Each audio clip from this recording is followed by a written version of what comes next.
Ida left more than 1 million without power for possibly weeks, and now comes the scorching heat down power lines. Impassable roads and obstacles to rescue workers have pushed many local officials to ask residents who evacuated not to return yet. And for those who stayed to ride out the storm, many will be facing temperatures as high as 103 degrees without access to power. More than 1 million customers in Louisiana, 60,000 in Mississippi, and 16,000 in Alabama are without power, according to poweroutage.us. In parts of Jefferson Parish, power is expected to be out for at least 3 or 4 weeks, according to an update from Jefferson Parish Councilman at Large Ricky Templet. And officials in St. Charles Parish said Monday it is highly likely the area will be without power for a month. According to a Facebook post, teams are racing to fix the problem. More than 25,000 workers from at least 32 states and the District of Columbia have been mobilized to support power restoration efforts across Louisiana, the Edison Electric Institute said in a statement Monday. But when it comes to power outages, nothing is a quick fix, New Orleans Mayor LaToya Cantrell said Monday. While the power is dependent on generators, I'm calling all of our people and businesses that have the capacity in the city to be good neighbors, Cantrell said. Share the power you have, open your businesses with the people to recharge their devices. Since making landfall on the Gulf Coast as a Category 4 storm Sunday, Ida has weakened to a tropical depression, with winds sustained at 35 miles per hour, according to the National Hurricane Center. Heavy rain and flooding continues to be a threat.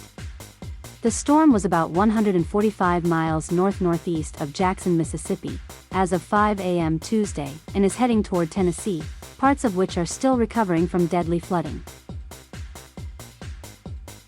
It may be difficult to get help. Many hazards including downed structures, impassable roads and remaining floodwaters are impacting officials' ability to send help. In Louisiana, state police there told stranded residents Monday that it may be difficult to get help to you for quite some time.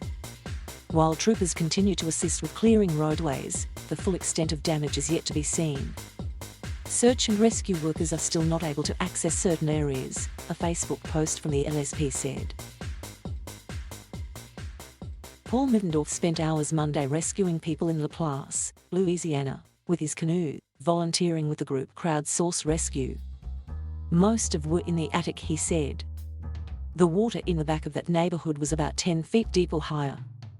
As the hours ticked away, Middendorf said the water began to recede. Although it was only knee-deep in some parts, it continues to be chest-deep with a strong current in many areas that are still flooded in LaPlace, he said. Louisiana Governor John Bel Edwards said Monday he knows there are people waiting to be rescued and the state has deployed thousands of people to help with search and rescue efforts. And for those who did evacuate, the dangerous conditions may keep them away from their homes for some time as well. Those looking to return to Lafourche Parish could be delayed for up to a week, officials said Monday, even as crews work around the clock to clear the roads. Lafourche Parish roads are currently unpassable and will be for some time, the parish said. Dangerous road conditions contributed to the second storm-related death, the Louisiana Department of Health said Monday. According to the department, a man drowned after attempting to drive his vehicle through floodwater near I-10 and West End Boulevard in New Orleans. The first storm death occurred when a tree fell on a home in Prairieville, the Ascension Parish Sheriff's Office said Sunday. Hours of agony. The potential weeks of difficulty follow a night of harrowing experiences for many. Don Dotolo, the LaPlace resident, said Sunday night was more than he and his wife, Karen, thought they were going to face. Of course, I expected the water. I can deal with the water, he said. But Karen Dotolo said the water was deeper than expected. It started coming into their home when it got dark. We were afraid for a little while because it was coming up the stairs, she said.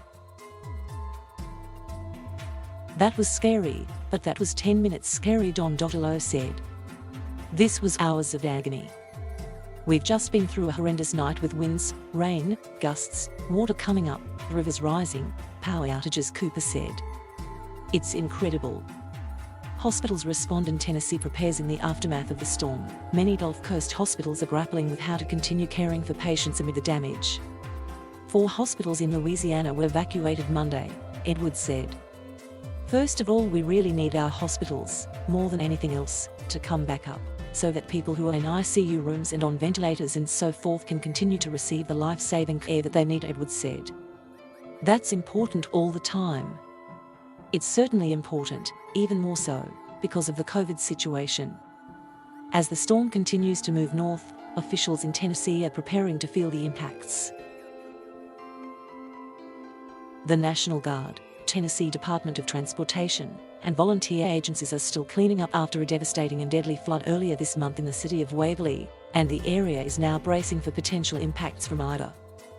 August 21st flooding in Humphreys County claimed 20 lives. In preparation for possible flash floods, homeowners in the county were sifting the damage in their homes ahead of the storm to grab any remaining valuables that survived the last flood. Sign up for email updates for significant storms. Thank you for watching. Please subscribe.